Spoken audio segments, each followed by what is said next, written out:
ठंडियों का मौसम आ चुका था। पूरे भैरवपुर गांव में घनी धुंध फैली हुई थी, इतनी कि सामने खड़ा इंसान भी दिखाई नहीं देता था। आसमान में बादल भारी थे और उनमें से एक अजीब सी गरज बार बार सुनाई दे रही थी, जैसे कोई बादल नहीं, कोई चीज गरज रही हो। गांव के लोग इस मौसम में सूरज ढलते ही अपने घरों में बंद हो जाते थे। हर घर के आंगन में अंगारों की आग जल रही थी और लोग चुपचाप उसके चारों ओर बैठे थे। बाहर धुंध की मोटी चादर, अंदर आग की लाल रोशनी और बीच बीच में हवा का ठंडा झोंका।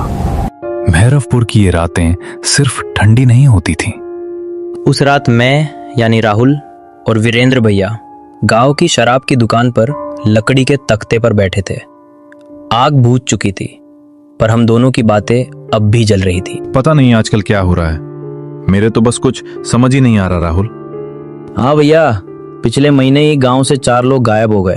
और सबसे अजीब बात, किसी को कुछ दिखा भी नहीं, ना आवाज ना संघर्ष, बस लोग गायब। चल छोड़, ये सब डराने की बातें हैं। हम दोनों बातें ही कर रहे थे कि तभी अचानक दरवाजा धड़ाम से खुलता है।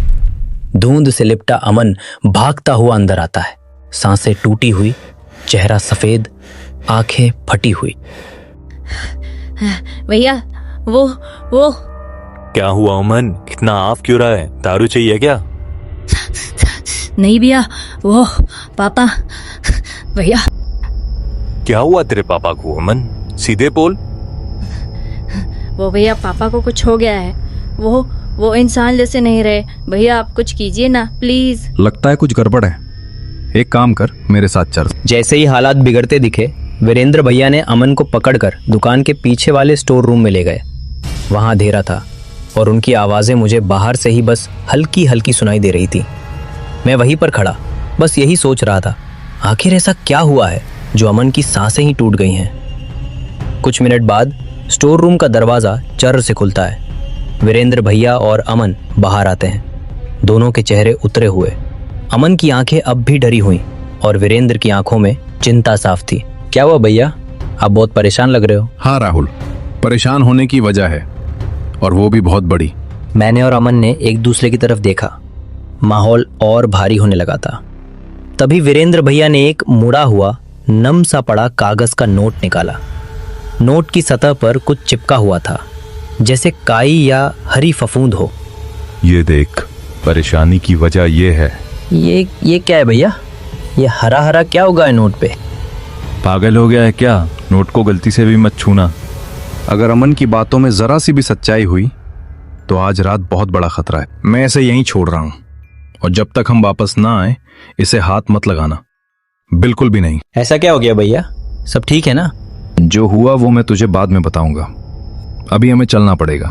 वीरेंद्र भैया ने स्टैंड के नीचे हाथ डाला और पुराने ड्रॉवर में से एक बंदूक निकाली। उन्होंने अपनी पैंट की पिछली जेब के अंदर डाल लिया। मैं चौंक गया। भैया ये सब की क्या जरूरत है?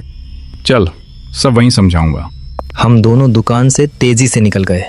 धुंध एकदम गहरी हो चुकी थी और मैं उस हरे नोट का राज अभी भी मेरे दिमाग में घूम रहा था। वीरेंद्र भैया और मैं तेज तेज चलते हुए धुंध से भरी गली पार कर रहे थे। मैं भी उनके पीछे पीछे चला जा रहा था। कुछ ही देर में हम अमन के घर पहुंचे और जैसे ही मैंने उस घर को पहली बार देखा, मैं थोड़ा चौंक गया। घर बिल्कुल अजीब था, उस नोट की तरह ही। दीवारों पर भी हरी हरी काई मोटी परत जमी थी, जैसे वो घर सालों से बंद पड़ा हो। हालांकि हम जानते थे कि अमन और उसके पापा यही रहते हैं। मैं रुक गया और डरते हुए वीरेंद्र भैया से बोला, भैया ये अमन के घर की हालत मुझे बहुत अजीब लग रही है, और हम यहाँ आए क्यों हैं? वो सब मैं तुझे बाद में बताऊंगा, लेकिन उसके बाद तुझे मेरी एक बात माननी पड़ेगी। कौन सी बात भैया? लेकिन पहले वादा कर कि जो मैं बोलूंगा वो करेगा तू। ठीक है भैया, मैं मान लूंगा। तुझे याद है ना, 2 महीने पहले तक अमन का बाप खुद शराब लेने आता था। हाँ, बिल्कुल। लेकिन 2 महीने से उसने खुद आना बंद कर दिया है। हमेशा अमन को भेजता है। और आज अमन ने मुझे पिछले 2 महीनों की पूरी कहानी बताई है। सुनकर मेरे भी पैरों तले जमीन खिसक गई। वीरेंद्र भैया बोलते जा रहे थे और मेरे अंदर बेचैनी बढ़ती जा रही थी। अमन घर में घुसता, अंदर एक भी लाइट नहीं जलती थी। कमरा अंधेरा, भारी, सीला। उसका बाप कंबल में लिपटकर टीवी की झिलमिलाती नीली रोशनी में घंटों बैठा रहता था। टीवी की आवाज बहुत धीमी। पापा, लाइट जला दूं क्या?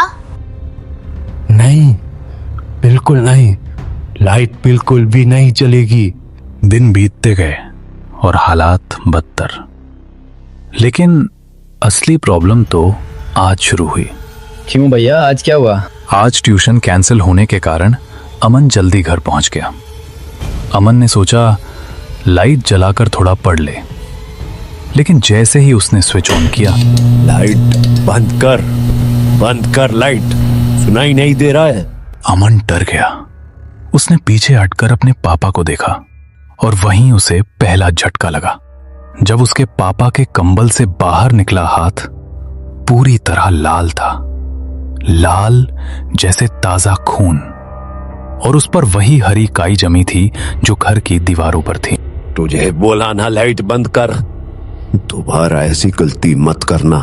अगर मैंने तुझे गलती से भी छू दिया ना तो तू भी जिंदगी भर मेरे जैसा हो जाएगा। टेबल पर पैसे रखे हैं, जाकर दारू लेके आ। और फिर उसने वो चीज देखी जो उसकी रूह को जमा देने के लिए काफी थी। टेबल पर पड़े नोट पर वही मोटी हरी काई जमी थी, वही जो उसके पापा की त्वचा पर थी, वही जो दीवारों को खा रही थी और जो धीरे धीरे उसके घर में फैल रही थी। और ये देखकर अमन के अंदर कुछ टूट गया। और ये देखकर अमन भागता हुआ हमारी दुकान आया। वीरेंद्र भैया की कहानी सुनकर मेरे पैरों में जैसे ताकत ही नहीं बची थी। दिल इतनी तेज धड़क रहा था जैसे सीने से बाहर आ जाएगा। भैया, ये अमन के बाप को हुआ क्या है? पता नहीं, देखना पड़ेगा। लेकिन उससे पहले ध्यान से मेरी बात सुन। हाँ। जैसे ही हम ऊपर जाएंगे और दरवाजा खुलेगा, अगर तुझे कुछ भी ऐसा दिखे जो इंसानों जैसा ना हो तो फौरन दुकान भाग जाना, पीछे मुड़कर नहीं देखना। अरे भैया, पर यह समय बहस करने का नहीं है राहुल। जितना कह रहा हूं उतना मान। लेकिन भैया, आपको कुछ हो गया तो? अरे इसीलिए तो तुझे भागने को कह रहा हूं। कम से कम तू लोगों को इस बारे में बता सकेगा, वरना भैरवपुर की ये रातें सबके लिए खतरनाक बन सकती है। भैया पर राहुल, बस बहुत बातें हो गई, अब चलना चाहिए। ठीक है भैया, चलो। उसके बाद हम दोनों सीढ़ी चढ़ के हम दरवाजे तक पहुंच ही गए, जहां वीरेंद्र भैया ने अपनी बंदूक हाथ में कसकर पकड़ ली। वहां मेरी जान निकली जा रही थी, मेरी पैर की उंगलियां तक सुन्न हो चुकी थी।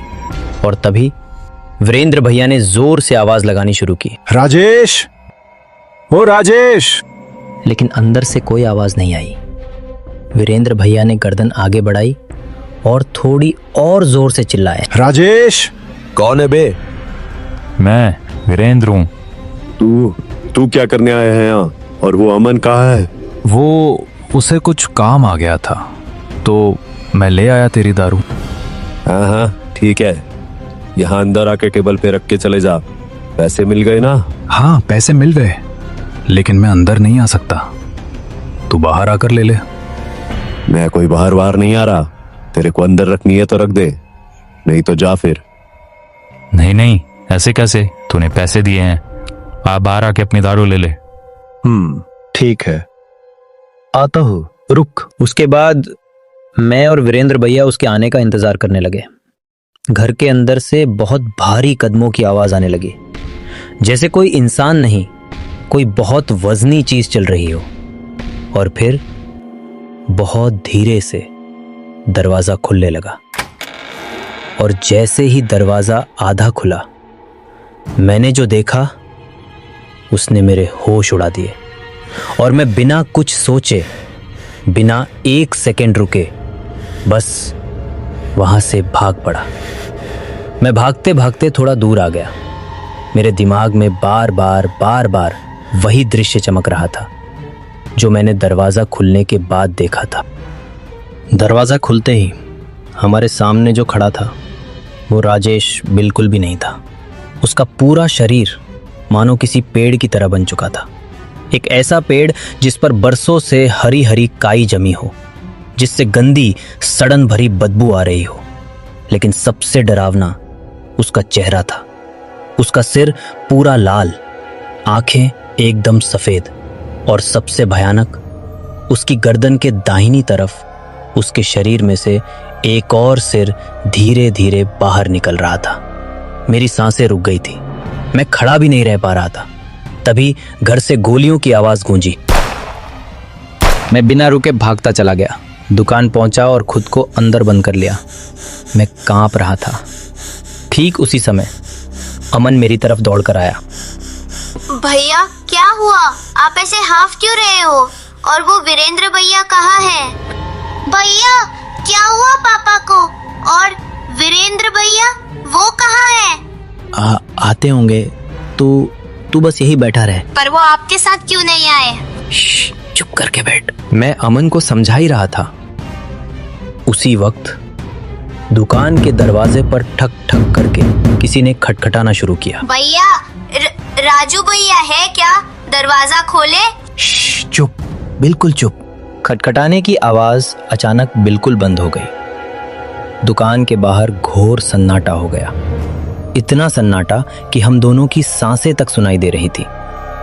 मैंने दरवाजा नहीं खोला क्योंकि मुझे नहीं पता था दरवाजे के पीछे वीरेंद्र भैया हैं या वो राजेश। तभी अमन, तू अंदर ही है ना?